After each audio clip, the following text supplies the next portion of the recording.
Bismillahirrahmanirrahim. Assalamualaikum warahmatullahi wabarakatuh.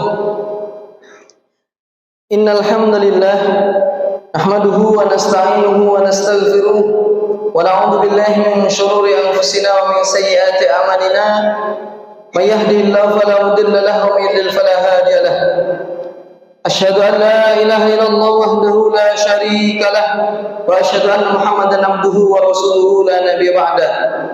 Allahumma shalli wa sallim ala sayyidina wa maulana Muhammadin wa ala alihi wa ashabihi wa man tabi'ahum bi ihsan ila yaumiddin. Qala Allah ta'ala fil Qur'anil Karim, a'udzu billahi minasy syaithanir rajim. Bismillahirrahmanirrahim. Ya ayyuhan nasu taqu rabbakumul ladzi khalaqakum min nafsin wahidah وخلق منها زوجها وبث منهما رجالا كثيرا ونساء واتقوا الله الذي تساءلون به والأرحام إن الله كان عليكم رقيبا وأيضا يا أيها الذين آمنوا اتقوا الله وقولوا قولا سديدا يصلح لكم أعمالكم ويغفر لكم ذنوبكم ومن يطع الله ورسوله فقد فاز فوزا عظيما. وقال رسول الله صلى الله عليه وسلم في الحديث ittaqillaha haitsuma kunta wa anbi sayyi'atal hasanata tamhuha wa khaliqin nas bi khuluqin hasanin. Anfidin azanallahu wa iyyakum. Ada salah seorang sahabat yang bernama Hakim bin Hazam bin Khuwailid, anak daripada saudara ibunda Khadijah binti Khuwailid. Yang menarik adalah beliau adalah satu-satunya sahabat Rasulullah Shallallahu Alaihi Wasallam yang terlahir di dalam naungan Ka'bah.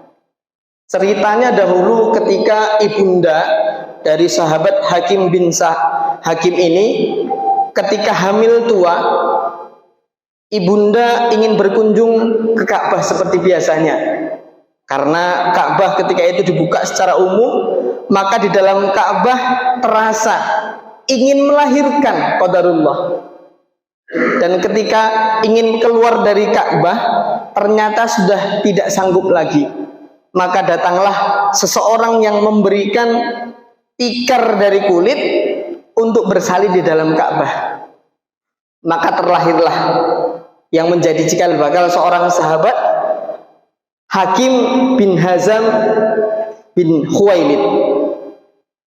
Beliau ini adalah teman sejak kecil daripada Rasulullah Shallallahu Alaihi Wasallam.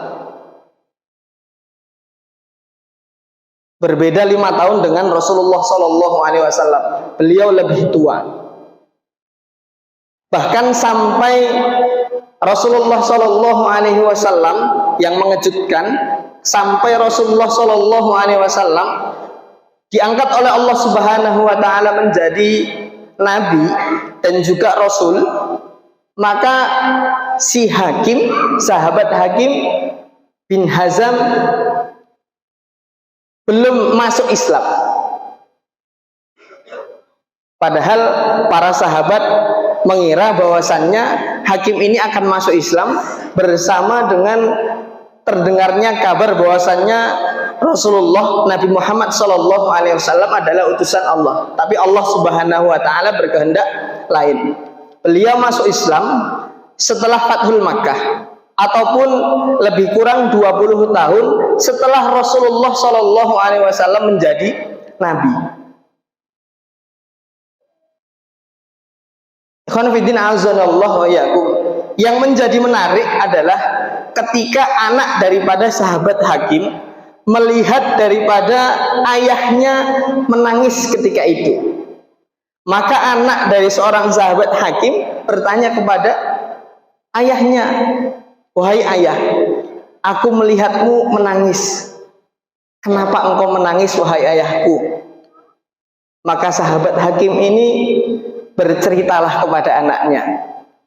Bapak, ibu-ibu yang dimuliakan oleh Allah Subhanahu Wa Taala, bukan berarti lelaki tangguh itu dialah orang yang tidak pernah menangis masa hidupnya.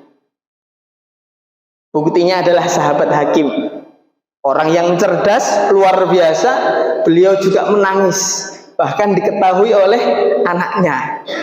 Oleh karenanya sahabat Hakim bercerita kepada anaknya, "Wahai anakku, ada beberapa hal yang membuat ayahmu ini menangis. Yang pertama, dahulu ayahmu ini adalah orang yang paling dekat dengan Rasulullah, dengan Nabi Muhammad. Namun apalah daya, ayahmu masuk Islam di akhir-akhir ini. Belum lama, seandainya ayahmu memiliki emas sebesar dunia, niscaya akan lebih baik ketika aku masuk Islam di usia lebih dini daripada sekarang, dan aku mendapatkan nilai kebaikan yang lebih besar daripada apa yang kumiliki sekarang." Penyesalan pertama seorang sahabat Hakim. Yang kedua, anakku, bahwasannya Allah Subhanahu wa ta'ala telah memberikanku keselamatan dari perang Badar dan Uhud, dan aku berjanji kepada diriku bahwasanya aku tidak akan mau lagi untuk menolong orang-orang Quraisy memerangi Rasulullah. Namun setelah kejadian itu, orang-orang Quraisy masih banyak saja yang mendatangiku untuk meminta tolong memberikan makar kepada Muhammad, dan aku masih ikut-ikutan. Penyesalan yang kedua sahabat Hakim. Dan yang ketiga, sahabat Hakim bercerita kepada anaknya, yang ketiga, anakku, bahwasannya orang-orang jahiliyah, orang-orang sesepuh, orang-orang tua Quraisy ketika melakukan ritual jahiliyahnya, kemudian aku masih juga mengikuti ritual-ritual tersebut. Wahai anakku, seandainya ketika aku tidak melakukan itu semuanya, ketika aku melakukan masuk Islam lebih dini, betapa bahagianya ayahmu. Khonfidin azanallahu wa yakum. Ini adalah salah satu potret daripada penyesalan seorang sahabat Rasulullah Shallallahu Alaihi Wasallam. Sudah mengenal Islam dari awal, tapi tidak mau bersyahadat di awal waktu. Maka kita yang sudah mengenal Islam sejak dini, apa yang membuat penghalang bagi kita untuk tidak bersemangat dalam melaksanakan apa yang harus kita kerjakan?